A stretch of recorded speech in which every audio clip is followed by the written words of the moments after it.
Playing Redfall is the greatest decision I have ever made. It is such an amazing reminder that no matter how much support and trust a developer has to make a game, they can still surpass all expectations and release an absolute piece of shit. I played this on the Series X, so I had the full untainted 30 FPS experience from hell, and my god, what a ride it was. There's so many ways we can take this, but I'm going to start with the story. This is going to be hard because I already completely forgot everything about it, but let's do it anyway. Stick around to the end so you don't miss out on my final verdict. The story is a goddamn masterpiece. You're basically a vampire hunter who hunts down vampires in a town called Redfall, while trying to figure out why vampires are in Redfall. I'll try to be as spoiler-free as possible in this review, but just be aware if I do spoil it, you should be grateful. On that note, Redfall's story is a genuine work of art. I just adore how characters never interact with you. On top of that, I absolutely love the writing. It just gives me all the motivation I need to mute all the sound and turn on some comforting whale calls instead.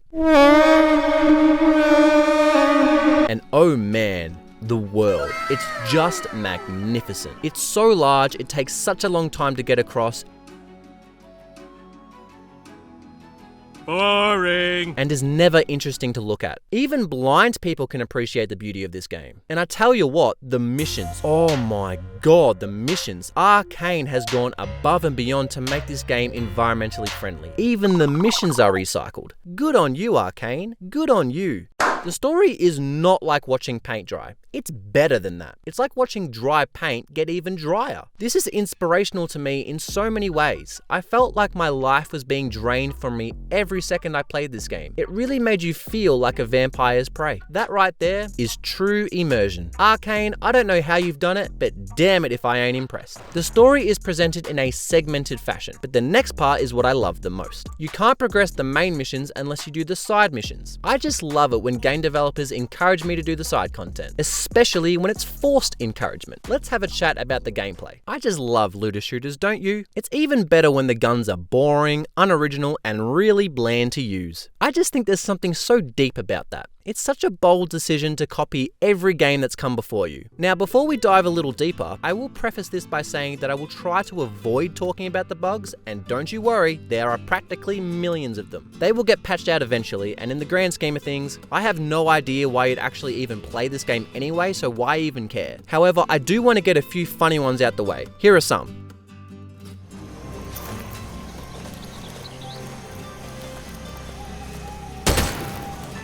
This game has stealth, apparently. If anyone plays this game, first of all, why, and actually did use stealth, let me know. I'd be very interested to know what it's like living as a masochist. For me though, most of the time I played was spent like this. 60 to 70% running, 5% shooting, and the other 25% or so running again. Want to open that door? Better find the key. Want to find that key? Better kill that guy. Want to kill that guy? Better go to the other end of the map to find his ankle bracelet that originally belonged to his auntie. Oh wait, you got disconnected. I've got to admit, I truly feel there's so much beauty in the sheer complexity of this gameplay. There wasn't one moment where I could just sit back, play the game, and have fun. I had to constantly think about which way to go, what item to pick up, how to scale a certain hill, or which gun I should blow my brains out with. This variety of decisions I could make was so refreshing, and I was truly in awe with every moment of gameplay. I think the masterstroke of this game is that it introduces teammates on a grand scale never seen before in an open world game. I almost felt connected to the AI in a way I never have before in any other game. Standing right next to them, they would either be surprised or excited to see me. And even though they would occasionally commit friendly fire, they would always be willing to leap into my arms without a moment's hesitation. Now it's time to talk about the characters. No.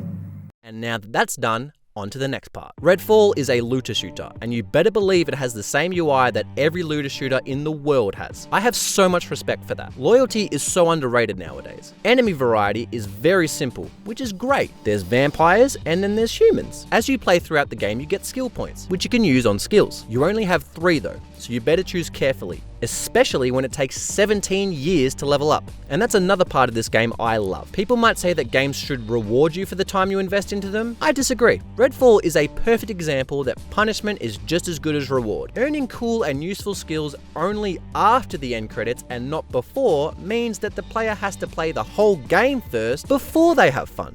Guys, It's genius! You know what else is genius? You. Because you subscribed. But you know what else is genius? I just love that despite their grim surroundings, the protagonist never shies away from a moment to crack some classic jokes. Bloody Tom and Miss Whisper.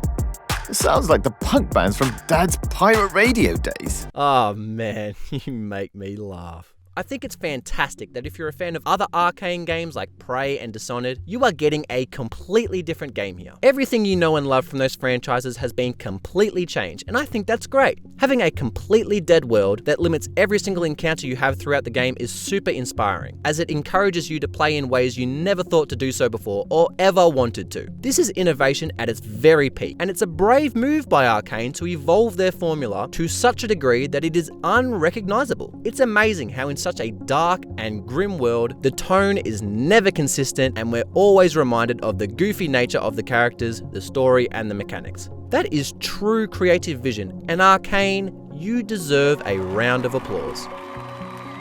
Nah, I can't do this anymore. I really wanted this game to be good. It had all the potential to be good. Arcane's signature world building and open gameplay mechanics with a marketable subject matter that allowed for both solo and co-op play. I haven't talked about the bugs much, and I'm not going to, because despite how bad they are, and they are really bad, they are not the real problem here. This is not another Cyberpunk. This game has no solid ground to jump off of with future updates. The 60 FPS update for Xbox won't do anything. Graphics updates won't do anything. Game-breaking bug updates won't do anything, because the core of the game is just an outright mess. There were some moments that I genuinely had a fun time playing this game, but they were so few and far between, and I was just left feeling utterly frustrated and disappointed at every turn. But on top of that, I just felt so punished for everything that I did, and every single core aspect of the gameplay was an outright chore. The story, the lore, the environments, nothing can save the alarming problems about this game because none of them are any good to begin with. This does not feel like a true Arcane game. Obviously, it was rushed out the door with no regard for quality, but it is also just missing any signature qualities that Arcane have brought forth in any of their other games. And there's so many eyesore features like the ridiculous inventory menu and customization, and then the even bigger issue of always online. I myself don't care at all about it, but the problem I actually see now is by always going online, this game is going to die so damn quick that Arcane could be in real trouble, which is terrible for Microsoft, and they will therefore put more pressure on their other developers to deliver something of value to consumers. Fuck me, man. You know they messed up when Shadowlands has better vampires than Redfall.